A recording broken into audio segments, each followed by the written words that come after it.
Well, good day. This edition of View from the Top is going to be a good one. We're going to sit here. Well, first of all, I get to start. I don't know about a good one. With a fine fellow, Matt Majestic. In his domain, he's our fire chief, as you all know. Matt, thanks for taking a minute or three to let us pick your brain about what's new. Yeah. These folks are quietly amazing, so if you don't stop into the fire hall, you really ought to. They're just wonderful people, and they accommodate us, so we thank you. You're too kind. Yep, I try. We're just regular people. They are regular people, yeah, only better dressed. So this is, you were just telling me, there's some good news on the front since we talked last. The millage passed. Millage passed. There's a structure coming up. Yeah. There's a fire engine coming up.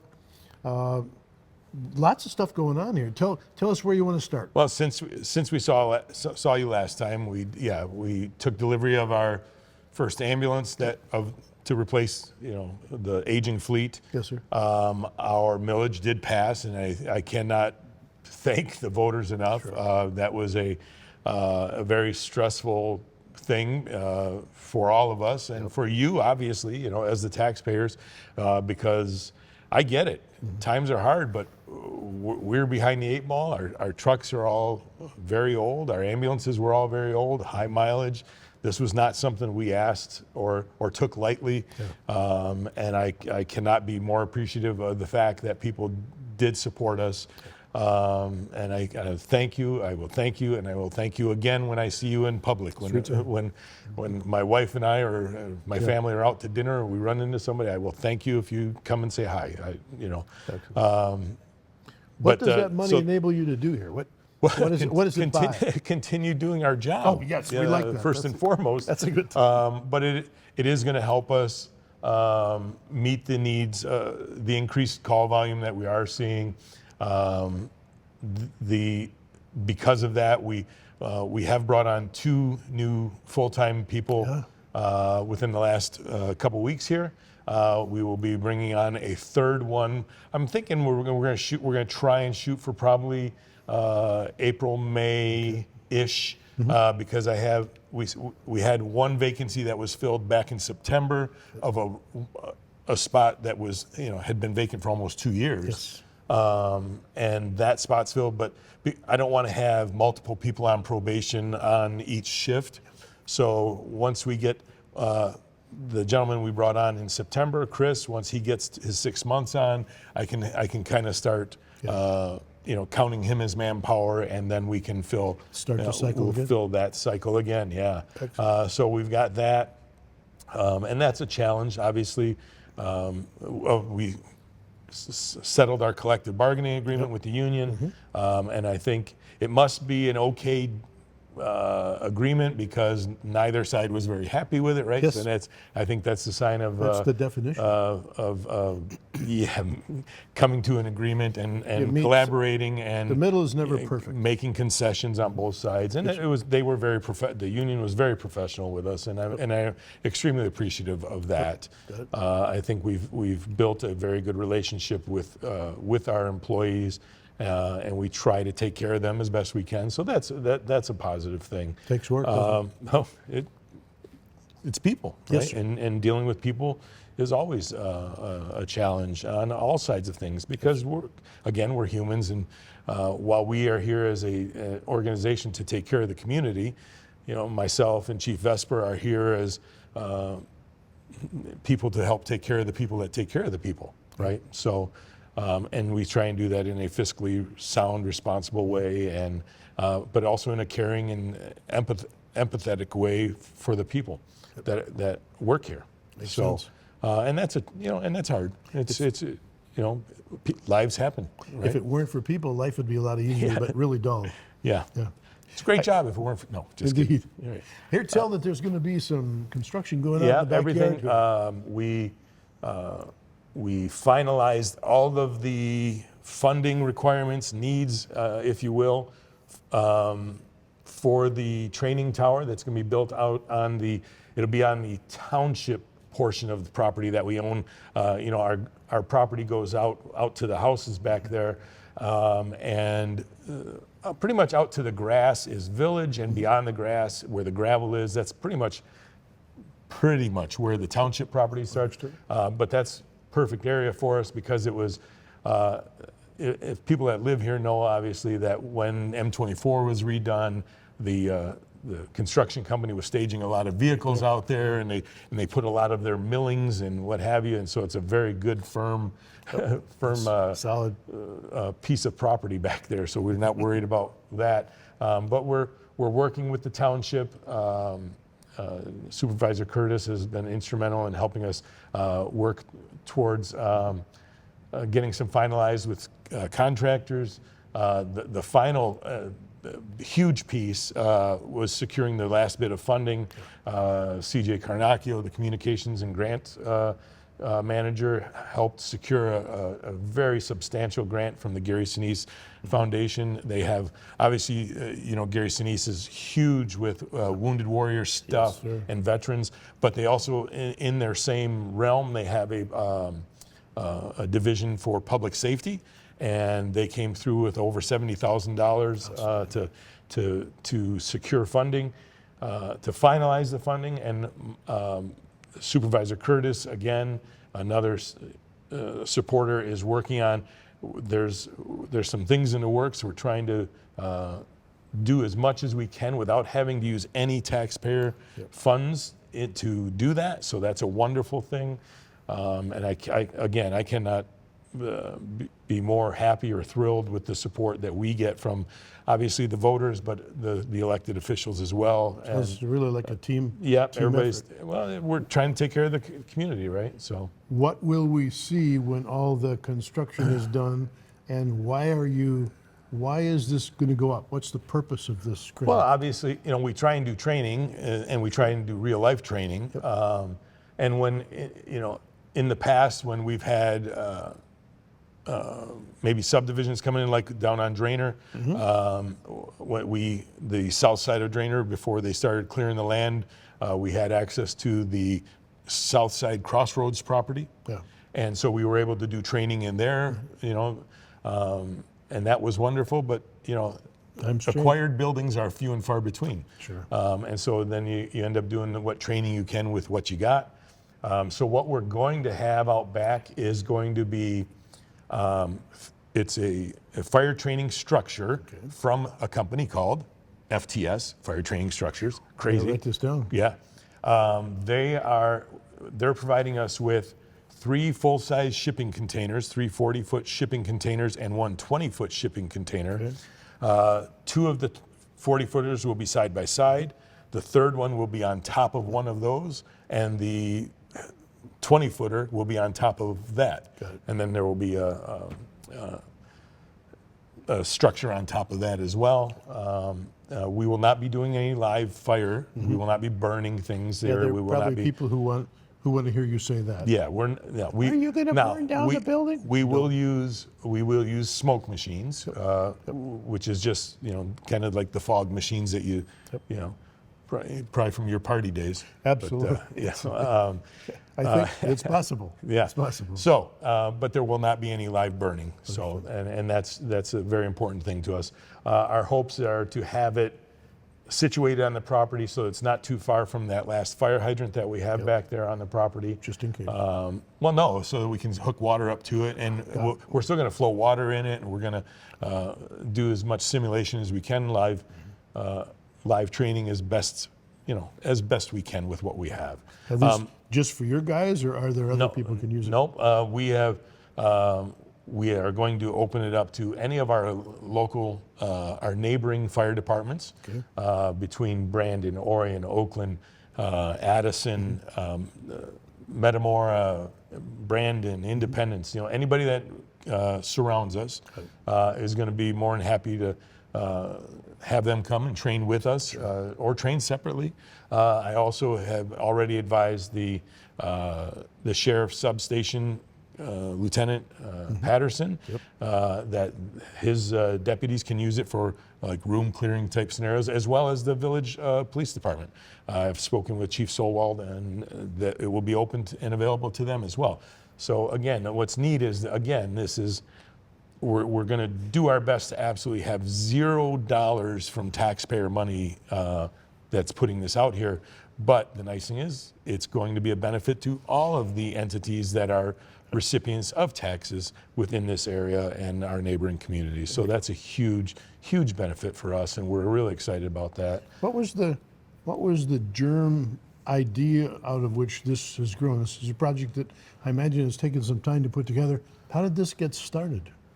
Well, it was, in all honesty, it was the sale of the property that was part of the fire department property here, just to the kind of north here, and then it was foresight by the township electeds, as far as because some of the money's coming from as a result of.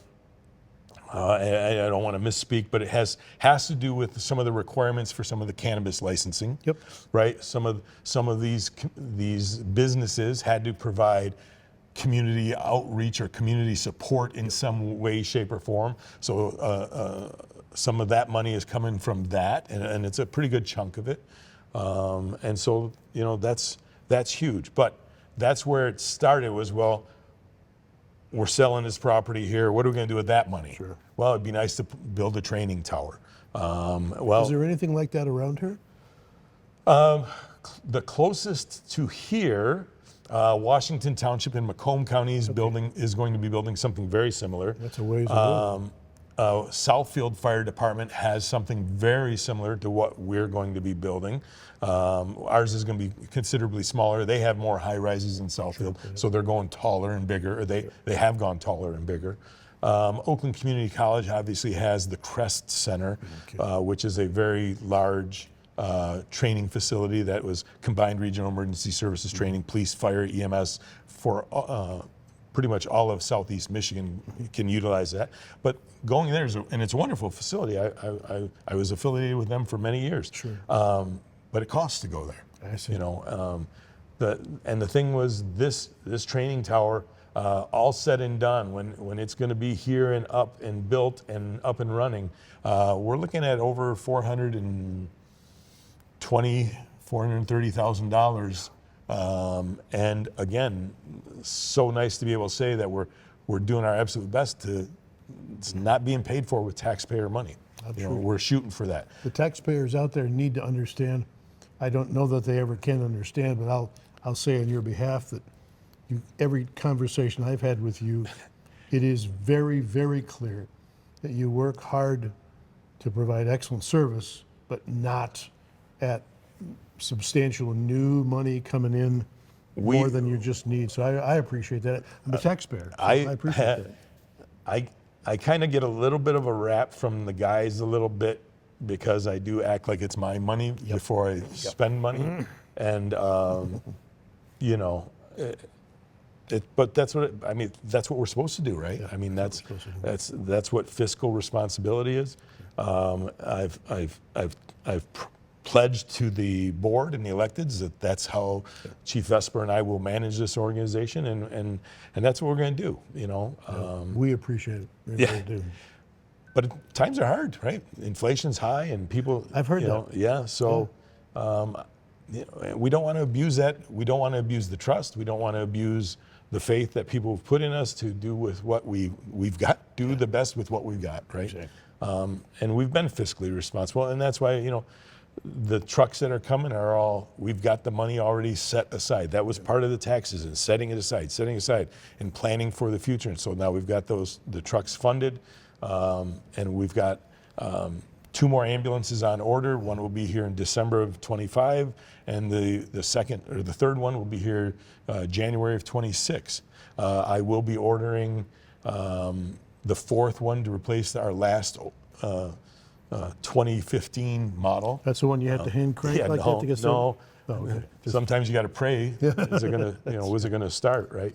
No, and I say that jokingly, obviously, Sure. but we're not spending willy-nilly. Exactly. Not many people around here keep vehicles with mileage in excess of 130, 140, 170, 168, and I was just looking yesterday, 178,000 miles on our ambulances. I think we've gotten our money's worth out of them. And you have to be ready right now to go and do something. Yeah. It's not like going to the store to Yeah. get some milk. Yeah, and even our fire engines, they're all over 20 years old. We're not, Well, we appreciate it. Tell me, we got to let you go here, but one question. This beast that we're sitting on, The tower, this yeah. is quite an amazing critter. What is this? This is an 105-foot aerial platform. Big ladder, huh? A big ladder truck. And it's a wonderful piece of apparatus. It's a wonderful tool because that's what all of our vehicles are seen as tools, obviously. And it's an old vehicle as well, but we are going to keep using this baby until the cows come home. As far as I'm concerned, we're gonna put some money into it to update some stuff, over the next couple of years, but mostly just I don't even want to say refurb, because when you refurb a vehicle, you literally send it out for basically to get rebuilt, and we're not doing that. We're going to refresh it. Refresh there, That's good. And even the ambulances now. What our goal is now with these ambulances, we can't keep them, 12, 14, 16 years. But what we're going to do is we're going to shoot for what we call a refurbishment or a remount, if you will. But with the new one that we just got here last September, I'm already planning in around 2031, we're going to take that box off of the chassis and cab. We'll replace just the chassis and cab and put that box back on it. Because the box got all the good stuff. It's where you do all the patient care, right? And so much of that is made with stainless steel and aluminum. It doesn't rot. It doesn't rot. And by doing that, we should be able to save somewhere between $150,000 to $220,000 rather than buying a new one. Which they're still, they're still expenses all get out. I mean, they're crazy expensive. Well, we're going to have to let you go, my friend. This has been a good summary of what's up. We appreciate you. Please pass on to the crew that is amazing to us. There's so many professional people living around here and serve around here. We thank you again. So thanks for coming out. Appreciate your time. Yep. Stay tuned. And good day to you. This is Chuck Cameron with Phil Castonia. Phil, thank you again for talking to us. Thanks for coming up, Chuck. The director of our Parks and Rec. Wonderful job. I can imagine that. Love it. Yeah, I bet you do. Tell us how was winter? We're getting into spring now. It's sunny. The snow is finally kind of gone for a bit. How was winter here at PNR?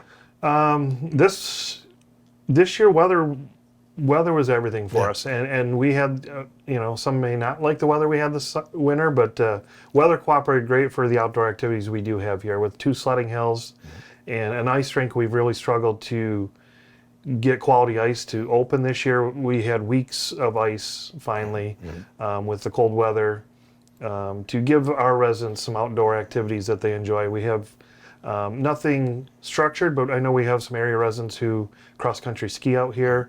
They were able to get some good time cross-country skiing. Obviously, the kids love the sledding hills, and then we had a great turnout with our ice rink.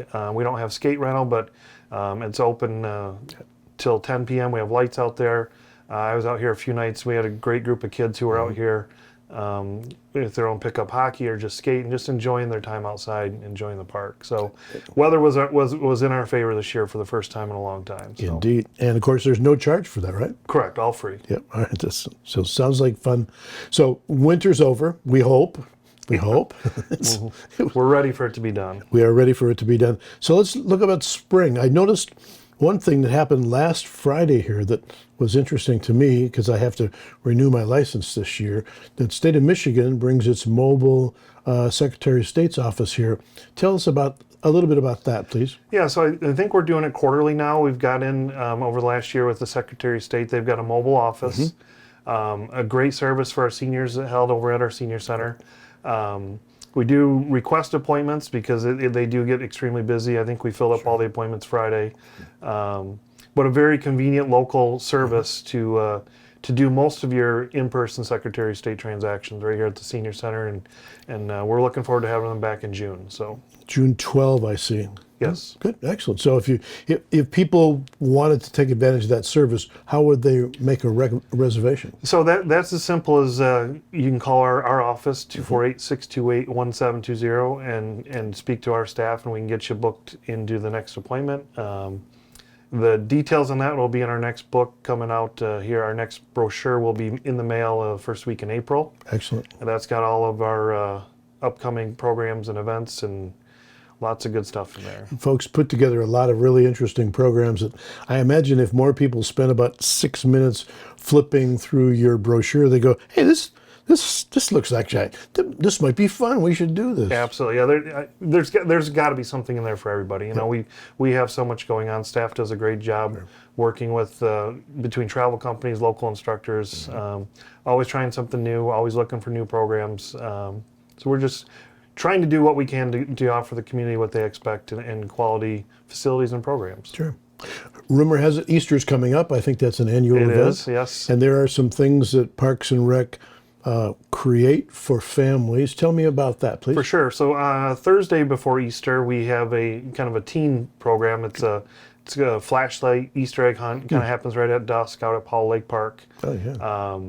That's always a big hit with kids who are a little too old for the little kid Easter egg hunt, but they still want to get some candy and have some fun. And then that Saturday is obviously the big Easter event. We call it Easter Bunny Bonanza. Easter Bunny will be making an appearance there with pictures, but definitely the highlight after picking up Easter eggs is the helicopter flying over and dropping thousands of ping pong balls that go flying everywhere. It's quite a sight every year. Kids so just they love it, don't they? Yeah, It's yeah. really So. screaming and yelling and running around. And again, those we still have tickets available for both of those, and those can be done by calling our office. Pick up the tickets here in person.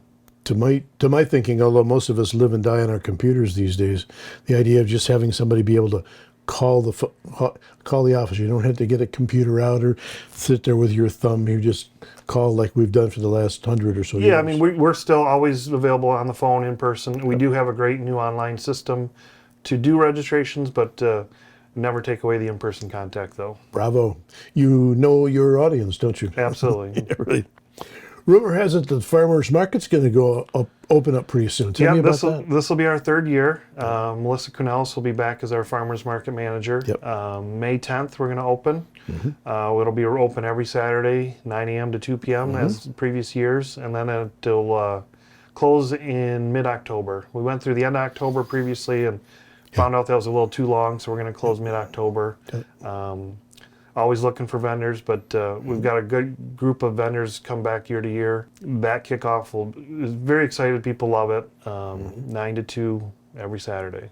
So if people haven't been there, if they heard about it but they never did drive by for some reason, why would you tell them they ought to check it out?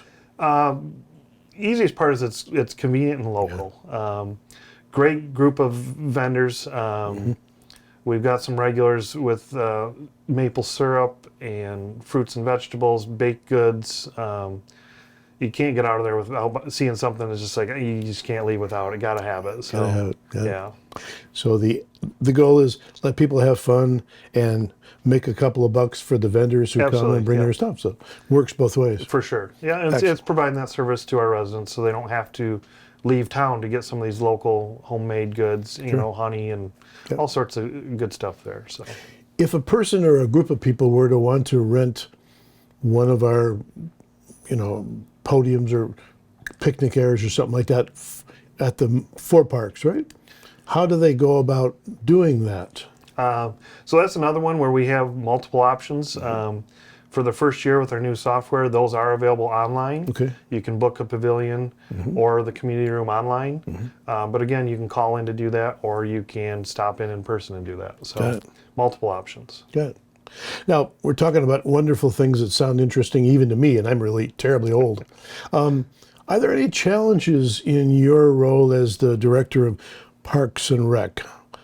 Stuff that you have to deal with or face that, that our folks ought to know about? There's not a lot. I mean, we're very fortunate. We have a very supportive community, and we try our best to give them the services and facilities they deserve. This time of year is very challenging. The weather breaks like this, and you get 60, 70-degree days, and everyone's tired of being indoors, and they want to get outside right away. Well, there's still a lot of work that needs to be done to get their parks and facilities ready. So it's definitely challenged people. It's not, you just don't flip a switch and everything's ready to go outside. And with a small maintenance staff, there's a lot to get done in such a short amount of time where everyone's looking to get outside.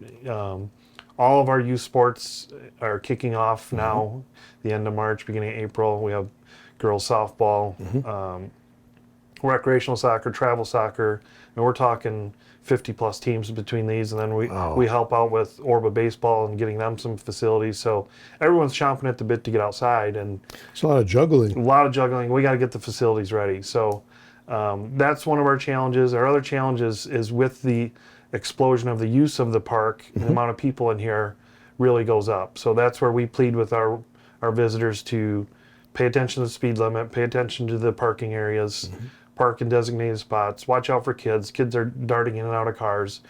If you haven't been out here on a weeknight with all the activities in the spring, it is crazy busy. It's hopping. And we just want to keep it safe for everybody. So Okay. some of our main challenges right now. Are there any not young people that take a part of activities out here? Oh, absolutely. I mean, Dawn does a great job. We've got senior programs indoors every day of the week. But one of our more popular things that a lot of people don't know we have, because it happens during the day, is we have a senior softball league. So seniors are out here playing softball. They practice a couple days a week, then they got games. One of the bigger explosions, obviously, has been pickleball. We broke ground and had groundbreaking, grand opening, on the expansion of our pickleball. So we used to have 4 courts, now we have 8 courts. So that's available 7 days a week, 8 a.m. till 10 p.m. Those are lit courts. Excellent. 4 tennis courts and 8 pickleball courts are kind of mixed use. We can try and do things for everybody so that nothing is dedicated tennis or dedicated pickleball. First come, first serve. Yep. Got it. Do you provide an on-site chiropractor for those over 40? No, but we've got some relationships with some that would be happy to help. So I'm sure they would. So what else do you want to share with our viewers about your world of Parks and Rec here in Oxford Township?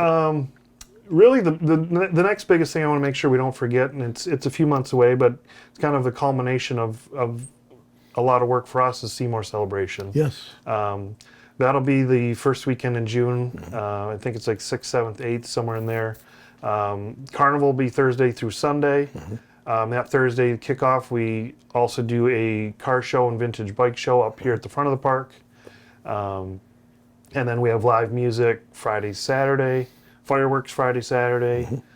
Just a great time. Absolutely fun time. Community loves it. It's the last week the school gets out, kind of kick off to summer. So work's already underway for that, but we kind of want to get it on people's calendar that don't go out of town right when school gets out. Give us your first weekend and come celebrate with us. And excellent. Looking forward to that. So many different things are going on here that weekend too. Yes. They do grill some pretty good chow down here on Thursday night. Can't go wrong with burger. So. You cannot go wrong with burgers. All right. Well, that's it. There's also a tiger game, right? You give people an opportunity to go down to see the tigers. Yeah, I think I don't know if we have 1 or 2 dates this year, but always a popular thing. We do some in-house travel.